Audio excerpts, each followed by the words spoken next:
2 सालों में net clear होने का मतलब है कि 2 साल में अच्छी सी प्रिपरेशन करने के बाद जैसे ही आपकी एमएससी कंप्लीट हो, उसके बाद में अगर आप नेट का एग्ज़ाम देते हो और आपका नेट क्लियर हो जाता है तो उसके बाद आप एपी की प्रिपरेशन कर सकते हो। और अगर आपका नेट क्लियर नहीं होता है तो जैसे ही एमएससी आपकी कंप्लीट होती है और आपका नेट क्लियर नहीं होता है तो आपकी जो प्रिपरेशन है वो तो अच्छी रहेगी फिजिक्स की, आप फर्स्ट ग्रेड की प्रिपरेशन में लग जाओ। Give it time. I know that.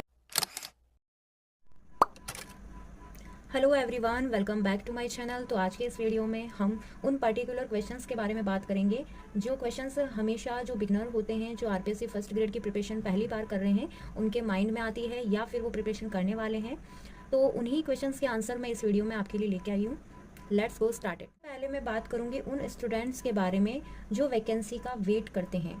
तो वैकेंसी का वेट करने वाले जो स्टूडेंट होते हैं वो दो तरह के स्टूडेंट होते हैं, जिनमें एक होता है बिगनर और एक होता है रिपीटर। अगर मैं बात करूं बिगनर की, तो बिगनर जो होते हैं वो वैकेंसी का वेट शायद ये सोच के करते हैं कि क्या पता वैकेंसी आने के बाद हमें पता चले कि सिलेबस चेंज हो गया या फिर पैटर्न चेंज हो गया तो हमारी जो मेहनत है वो बर्बाद हो जाएगी। तो इससे अच्छा है कि जब वैकेंसी आ जाएगी, जब आरपीएससी फर्स्ट ग्रेड का नोटिफिकेशन आ जाएगा, उसके बाद ही हम हमारी प्रिपरेशन को स्टार्ट करें। तो उनके लिए अगर मैं बताना चाहूँ तो ये बात उनको अच्छे से दिमाग में रखनी चाहिए। चाहे एग्ज़ाम कोई सा भी हो, कभी भी सिलेबस में कोई चेंजेस नहीं आता है। बस इतना है कि कुछ चीज़ें जो होती है, एक दो चीज़ हटा दी जाती है और उनकी जगह पे एक दो टॉपिक ऐड कर दिए जाते हैं। जो चेंज होता है वो होता है पैटर्न। पैटर्न में चेंजेस आता है तो पैटर्न को लेकर आपको अपने माइंड में कोई भी डिस्टर्बेंस नहीं रखना है या किसी भी प्रकार का कोई भी दिमाग खराब करने वाली जो चीज़ें हैं उनसे दूर रहना है। सिलेबस आपका वही के वही रहेगा। गवर्नमेंट जो होती है हमें सिलेबस इसलिए पहले प्रोवाइड कराती है ताकि हम एग्ज़ाम से पहले पूरे तरह से प्रिपेयर हो जाएं एग्ज़ाम देने के लिए। तो उस चीज़ को आप ध्यान रखो कि एग्ज़ाम से पहले आपको सिलेबस पूरा करके रिवीजन स्टार्ट करना है, ना कि आपको वैकेंसी का वेट करना है और ना वैकेंसी के आने के बाद अपनी प्रिपरेशन स्टार्ट करनी है। अगर आप वैकेंसी आने के बाद अपनी प्रिपरेशन स्टार्ट करते हो तो आप सिलेबस ही पूरा कर पाओगे, ना तो आपका रिवीजन होगा, ना कोई आप टेस्ट दे पाओगे और आप उस जॉब के लिए पूरी तरह से तैयार नहीं हो पाओगे। तो इससे अच्छा ये है कि आप सबसे पहले अपने सिलेबस को पूरा करें। आप ये देखें कि आपका जो सिलेबस है वो आप कहाँ कहाँ से इकट्ठा करें, मतलब आपको कलेक्ट करना है कि मेरे सिलेबस के अकॉर्डिंग कौन सी बुक्स अच्छी रहेंगे, कौन से नोट्स अच्छे रहेंगे, कौन से मुझे क्लासेस ज्वाइन करनी है। इस चीज़ों के बारे में आप डिसाइड कर लें और उसके बाद में अपनी प्रिपरेशन को स्टार्ट करें। क्योंकि अभी आप रिवीजन नहीं कर रहे हो, ना आप करोगे। आप रिवीजन करोगे आपका सिलेबस पूरा होने के बाद, क्योंकि हमेशा रिवीजन किया जाता है सिलेबस पूरा होने के बाद। पहले कोई नहीं करता है कि डायरेक्ट वो प्रैक्टिस सेट निकाले।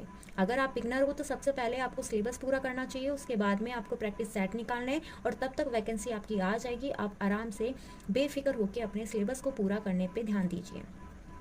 सेकंड जो स्टूडेंट होता है वो होता है रिपीटर।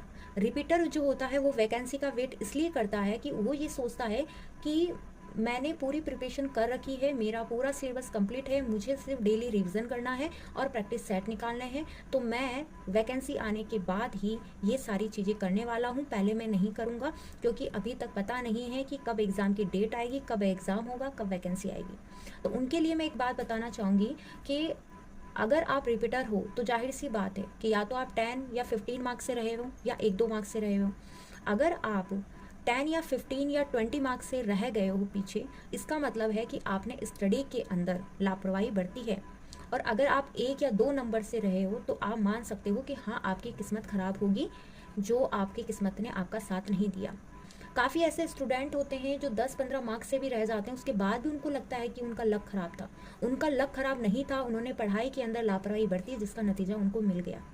तो सभी रिपीटर जो होते हैं उनको इस चीज़ का ध्यान रखना चाहिए कि वापस से आपको रिपीटर नहीं बनना है, आपको एग्ज़ाम क्रैक करना है और उसके लिए यही स्ट्रैटेजी रखिए कि वैकेंसी चाहे आए चाहे ना आए, उस चीज़ से आपको फ़र्क नहीं पड़ना चाहिए। आपको अपनी प्रिपरेशन वैसे ही स्टार्ट रखनी चाहिए जैसे कि कभी भी एग्ज़ाम हो सकता है। अब जो स्टूडेंट प्रिपरेशन करेंगे, नेक्स्ट ईयर एग्ज़ाम देंगे या उससे भी नेक्स्ट ईयर एग्ज़ाम देंगे, जो करने वाले हैं, जिनके माइंड में ये सेट है कि हमें फ़र्स्ट ग्रेड की प्रिपरेशन करनी है या हमें असिस्टेंट प्रोफेसर की प्रिपरेशन करनी है, तो उस टाइप के जो स्टूडेंट हैं वो 2 टाइप के होते हैं। पहला टाइप ये होता है कि कुछ लोग एमएससी पहले कर लेते हैं, उसके बाद में बीएड करते हैं, और कुछ लोग ऐसे होते हैं जो बीएड पहले कंप्लीट करते हैं, उसके बाद में एमएससी करते हैं। तो सबसे पहले मैं उन लोगों के बारे में बात करूंगी जो एमएससी पहले कर लेते हैं। तो अगर आपने एमएससी पहले कर ली है और अब आप बीएड कर रहे हो, तो आप उस बीएड के 2 ईयर के अंदर, मतलब जब आप बीएड कर रहे हो तो उन 2 सालों के अंदर आप अच्छे से नेट की प्रिपरेशन करो, नेट की अच्छे से कोचिंग लो, अच्छे से प्रैक्टिस सेट निकालो। अगर आपका उन 2 सालों में नेट क्लियर हो जाता है तो जैसे ही आपका बीएड कंप्लीट हो, आप असिस्टेंट प्रोफेसर की तैयारी में जुड़ जाओ। और बाई चांस आपका नेट क्लियर नहीं होता है तब भी कोई दिक्कत नहीं है। आपका नेट क्लियर नहीं हुआ, कोई दिक्कत नहीं है, लेकिन ये सोचो कि इन 2 सालों में आपकी फिजिक्स अच्छी हो जाएगी। आप प्रैक्टिस पे ध्यान दो, प्रैक्टिस क्वेश्चंस निकालो, प्रीवियस ईयर के क्वेश्चंस निकालो।